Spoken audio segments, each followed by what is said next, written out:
जय हिंद to all of you. मैं आदित्य स्वागत करता हूँ एक बार फिर से आप सभी का आपके अपने YouTube channel IQ Gurukul classes पर। तो दोस्तों, मैंने आपको बताया मध्यकालीन भारत के इतिहास के बारे में और उससे मैंने आपको पढ़ाना शुरू किया कहाँ से, भारतों पर प्रथम अरब आक्रमण के साथ। ठीक है, तो आज मैं आपको पढ़ाऊंगा खिलजी वंश के बारे में, पर उससे पहले मैं कुछ क्वेश्चन पूछूंगा आपसे और आपको एक बार रिकॉल कराऊंगा जितना मैंने आपको पढ़ाया है।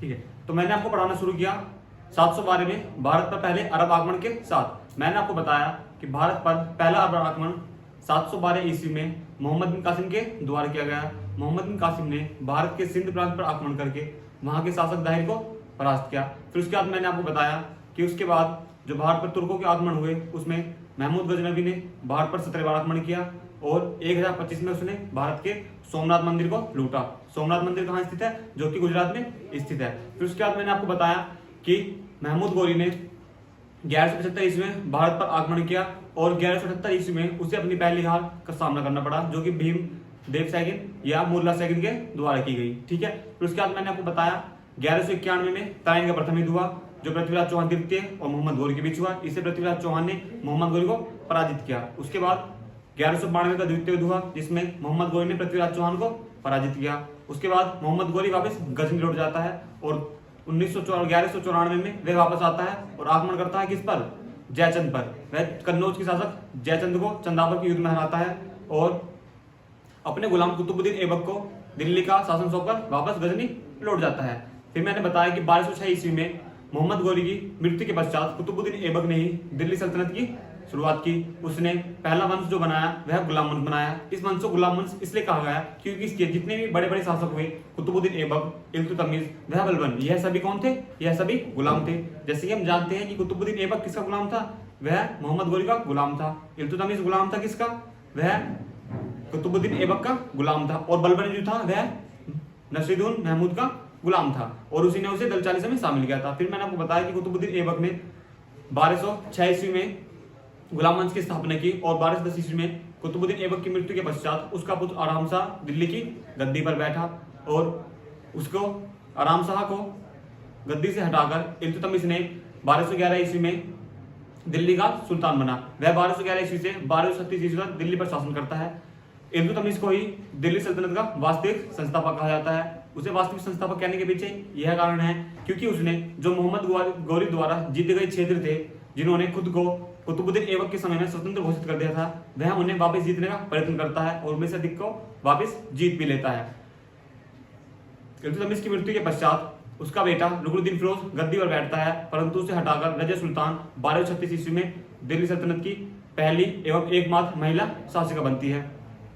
रजिया सुल्तान 1236 से 1240 ईस्वी तक दिल्ली शासन पर दिल्ली सल्तनत पर अपना शासन करती है और 1240 ईस्वी में कैथल हरियाणा के पास उसकी डाकू द्वारा हत्या कर दी जाती है। ठीक है, फिर उसके बाद जो आया वह बहराम शाह था, फिर उसके बाद मसूद शाह और उसके बाद नसीरुद्दीन महमूद। नसीरुद्दीन महमूद एक ऐसा शासक था जो टोपियां सिलकर अपना गुजारा करता था। वह कुरान की प्रतिलिपि बनाता था और उसने बलबन को उलुग खां की उपाधि दी। वह उसे दल चालीसा में शामिल किया।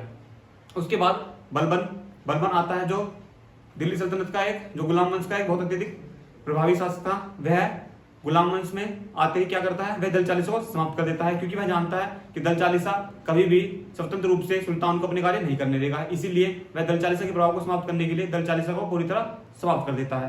वह खुद को नियामत खुदाई की उपाधि देता है, जिसके वह अपने दरबार में ईरानी पद्धति सिजदा में पापोस की शुरुआत करता है। वह नौरोज त्योहार को मनाने की शुरुआत करता है।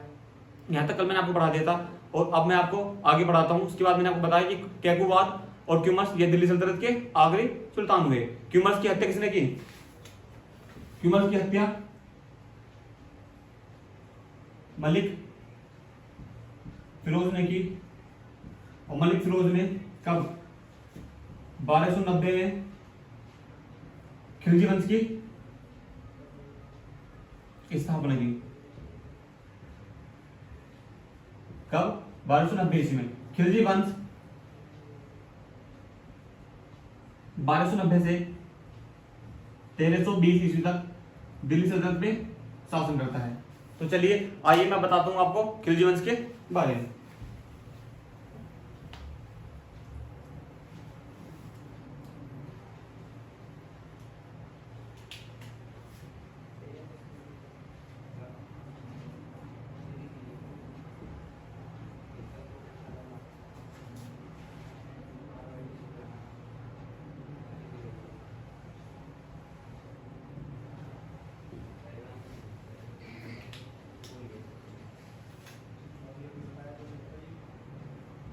खिलजी वंश की स्थापना जलालुद्दीन खिलजी द्वारा की गई।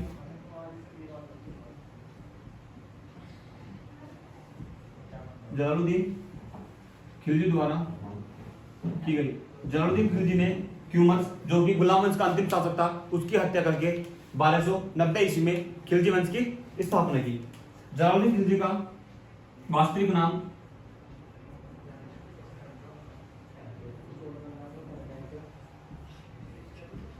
मलिक फिरोज था।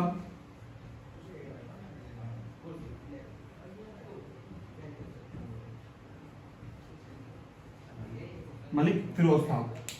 जलालुद्दीन खिलजी का भतीजा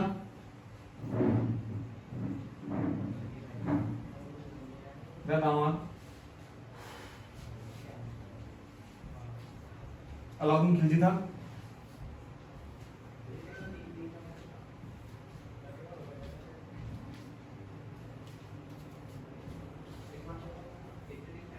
अलाउद्दीन खिलजी था। ठीक है, जलालुद्दीन खिलजी ने किसकी खिलजी वंश की स्थापना की और यह प्रथम मुस्लिम शासक था जिसने दक्षिण भारत को जीतने का प्रयत्न किया। जलालुद्दीन खिलजी के समय में मंगोलों का आगमन होता है और वह मंगोलों से लड़ने के लिए किसे, अलाउद्दीन खिलजी यानी अपने भतीजों को उस अभियान पर भेजता है और अलाउद्दीन खिलजी सफलतापूर्वक मंगोलों को पराजित करके वापस मंगोल भेज देता है। ठीक है, उसके बाद अलाउद्दीन खिलजी कब 1296 ईस्वी में अलाउद्दीन खिलजी द्वारा, किसके द्वारा, अलाउद्दीन खिलजी द्वारा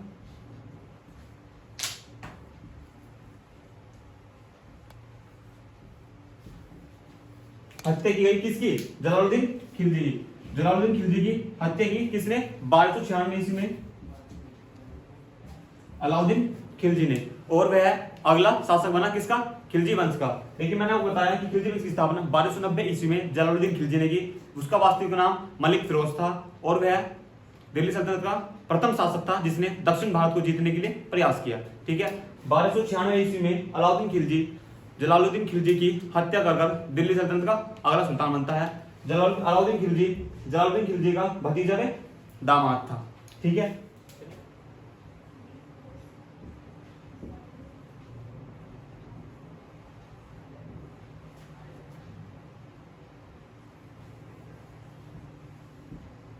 अलाउद्दीन खिलजी, इसका शासनकाल 1296 से 1316 ईस्वी तक रहा। देखिए, अलाउद्दीन खिलजी का बचपन का नाम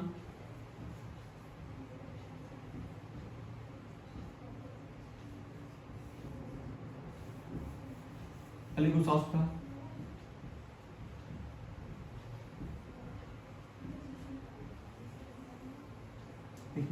अलाउद्दीन खिलजी का बचपन का नाम अलीगुर शासक था। यह 1296 ईस्वी में अपने चाचा जलालुद्दीन खिलजी की हत्या करके दिल्ली सल्तनत का अगला सुल्तान बनता है।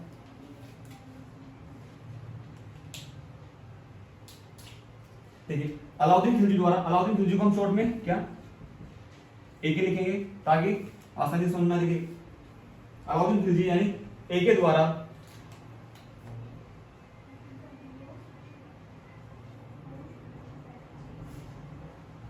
सिकंदर एसानी या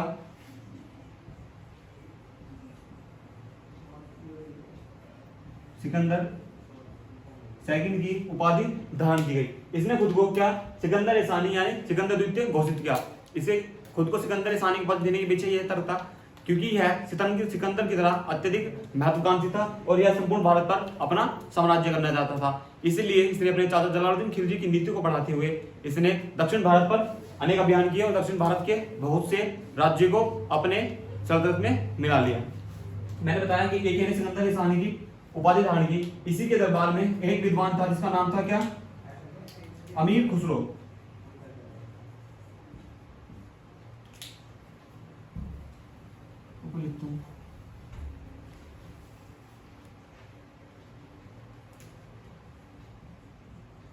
अमीर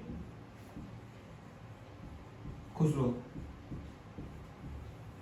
यह विद्वान था और यह अलाउद्दीन खिलजी के दरबार में था। देखिए अमीर खुसरो ने बलबन के शासनकाल से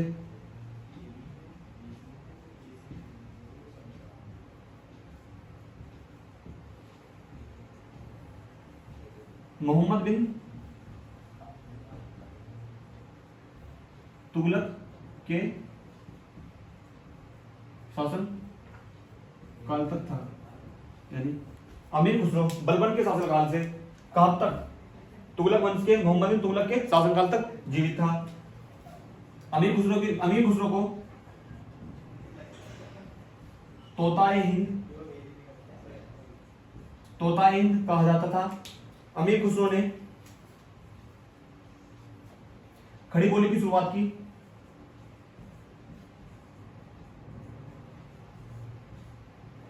ठीक है, और अमीर खुसरो ने तबला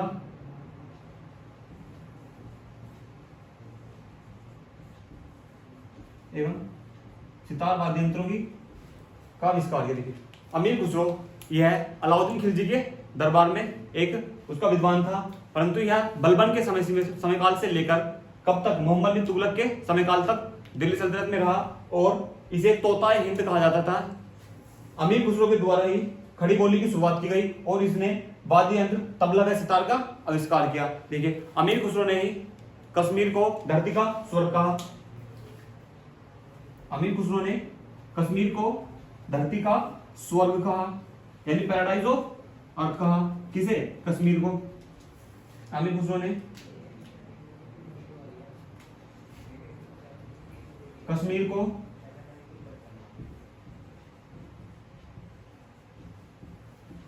धरती का स्वर्ग कहा। किसने? अमीर खुसरो ने। मैंने आपको बताया अमीर खुसरो के बारे में कि यह कौन था, और यह इसने तबला व सितार एवं खड़ी बोली का आविष्कार किया। इसे तोता ए हिंद के नाम से जाना जाता था और इसने कश्मीर को धरती का स्वर्ग कहा। अमीर खुसरो की बात पढ़ते हैं। अलाउद्दीन खिलजी के जो मित्र थे या इसकी जो सेना में प्रमुख कौन थे?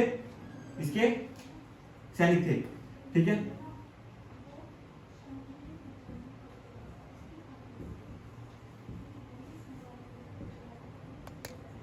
प्रमुख अधिकारी। देखिए इसकी सेना में प्रमुख अधिकारी कौन थे? 4 थे। अल्प खान,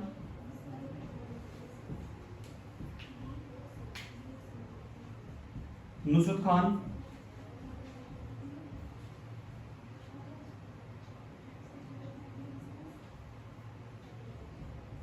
उलुग खान,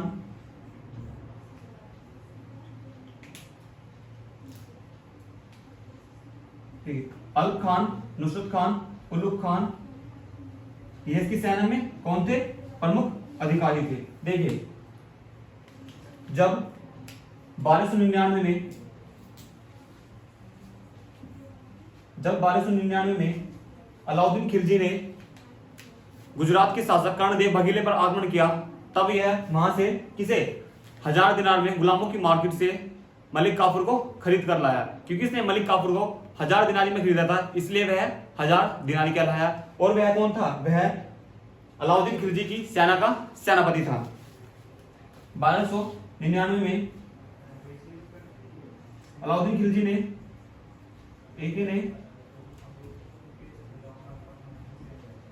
गुजरात के शासक किस पर? कर्णदेव बघेला।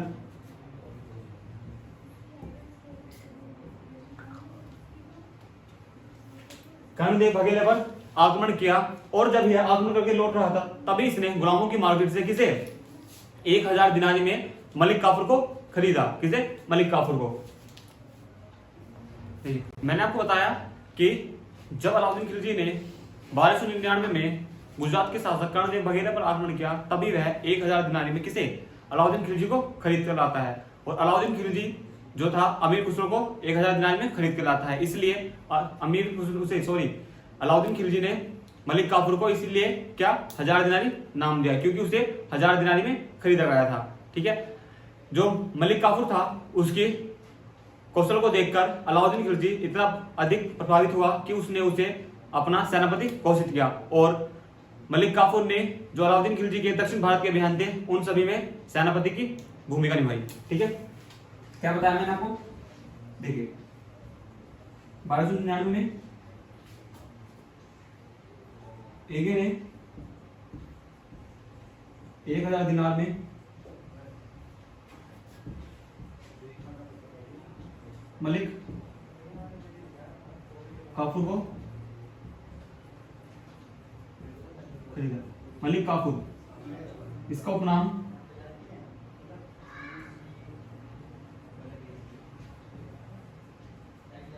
हजार दिनारी था। यह पहले एक हिंदू था, परंतु बाद में इसने इस्लाम धर्म स्वीकार कर लिया। ठीक है, यह सेनापति था एकी के दक्षिण भारत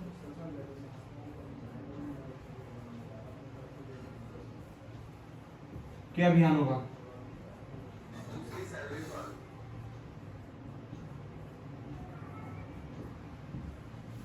ठीक है, मलिक काफूर एक किन्नर था,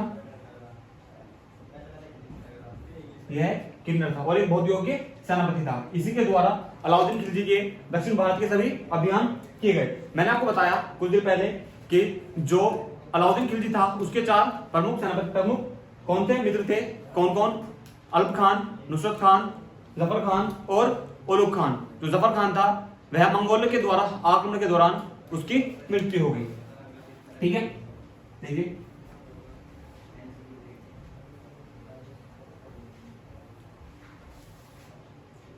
अलाउद्दीन खिलजी द्वारा, देखिए अलाउद्दीन खिलजी के शासन के समय में कुछ विद्रोह होने लगे, तो उन्हीं को दबाने के लिए अलाउद्दीन खिलजी ने 4 आदेश जारी किए। चलिए मैं आपको एक एक करके सभी के बारे में बताता हूं।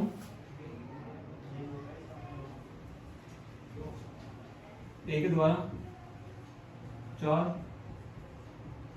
घोषणाएं, ये अध्यादेश, 4 अध्यादेश कौन से जारी किए गए। पहला था, देखिए अलाउद्दीन खिलजी दिल्ली सल्तनत का पहला सुल्तान था जिसने सैनिकों को नगद वेतन दिया। कैसा, इसे नगद वेतन दिया, और जो जमीन इक्तेदारी प्रथा के तहत इक्तेदारों को दी गई थी इसने वह सभी जमीन वापस ली। तो उसने पहले घोषणा की कि इक्तेदारी के तहत और उपहार में दी गई सभी जमीनें वापस ली जाएंगी और सभी को सरकारी जमीन घोषित किया जाएगा। दूसरी सी घोषणा थी, इसने जितने मादक पदार्थ थे, जितने भी नस्ली पदार्थ थे उन सभी पर प्रतिबंध लगा दिया। तीसरी इसकी घोषणा थी कि इसने गुप्तचर विभाग की स्थापना की, और चौथी इसकी घोषणा थी कि इसने जितने भी अमीर थे दिल्ली सल्तनत के दौरान उन सभी को आपस में दावतें एवं विवाह पर प्रतिबंध लगा दिया। यानी जो अमीर थे, जो सुल्तान के खिलाफ या उसके विरुद्ध षड्यंत्र रचते थे, वह कभी भी मिलकर आपस में कोई दावत या विवाह नहीं कर सकते। ठीक है, कौन सी 4 घोषणाएं थी,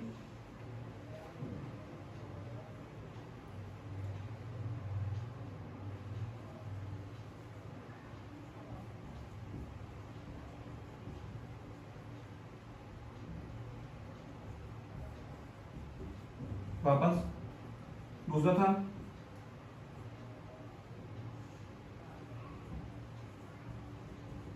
अमीरों की दावतों,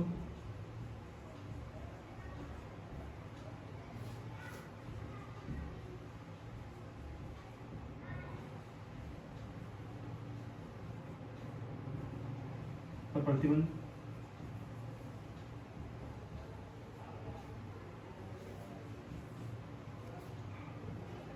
तीसरी घोषणा थी कि इसने मादक पदार्थों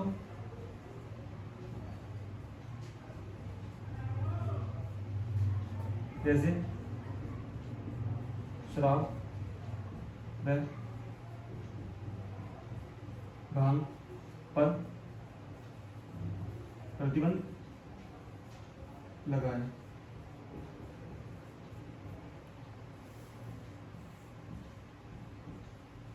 गुप्तचर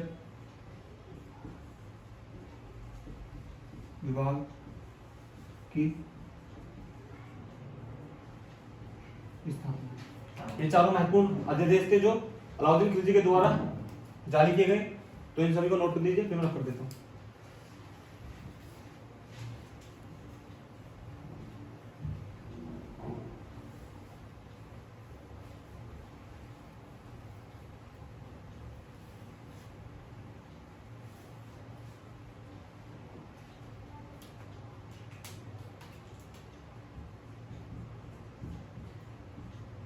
एक द्वारा अलाउद्दीन खिलजी द्वारा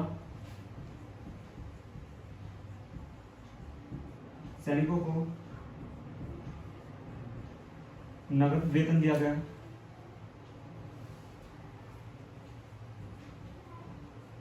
वेतन कैसे? सालाना, यानी ईयरली, 1 साल का वेतन।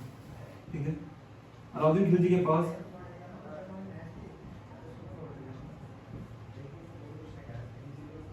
स्थायी सेना थी।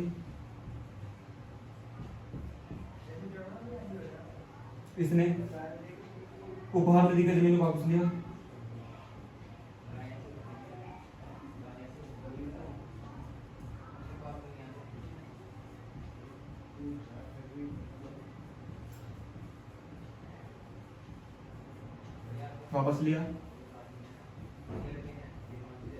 ठीक है, ठीक है।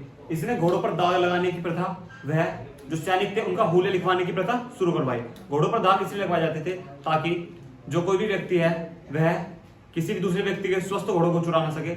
और सैनिकों का हुलिया इसलिए लिखवाया गया क्योंकि सैनिक क्या करते थे, वे कुछ पैसे लेकर जो उन्हें सालाना मिलते थे उनमें से कुछ पैसे किसी दूसरे व्यक्ति को देकर अपने स्थान पर युद्ध पे भेज दिया करते थे, ताकि ऐसा ना हो और ताकि भ्रष्टाचार ना बढ़े। इसी चीज को मद्देनजर रखते हुए अलाउद्दीन खिलजी ने घोड़ों पर दाग लगाने की प्रथा, वह सैनिकों का हुलिया लिखवाने की प्रथा की शुरुआत की।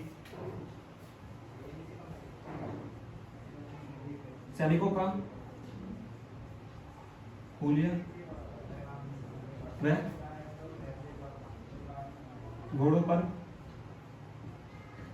दाग लगाने की प्रथा।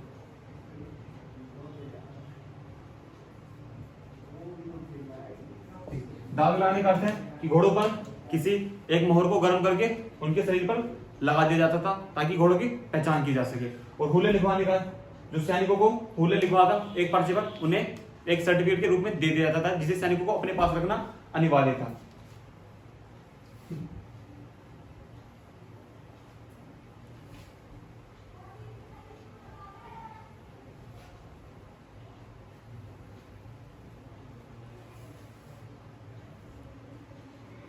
अलाउद्दीन खिलजी के द्वारा कर लगाए गए वह कर थे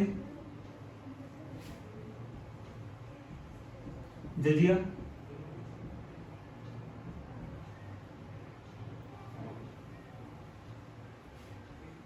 ज़कात, खम्स और चलिए और धराई के। ठीक है। जजे अलाउद्दीन खिलजी के द्वारा जजे, ज़कात, खम्स और धराई कर लगाए गए। ठीक है। इसके द्वारा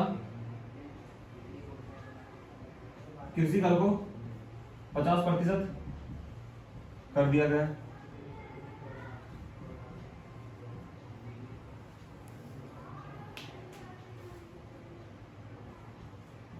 अलाउद्दीन खिलजी ने गुप्तचर विभाग की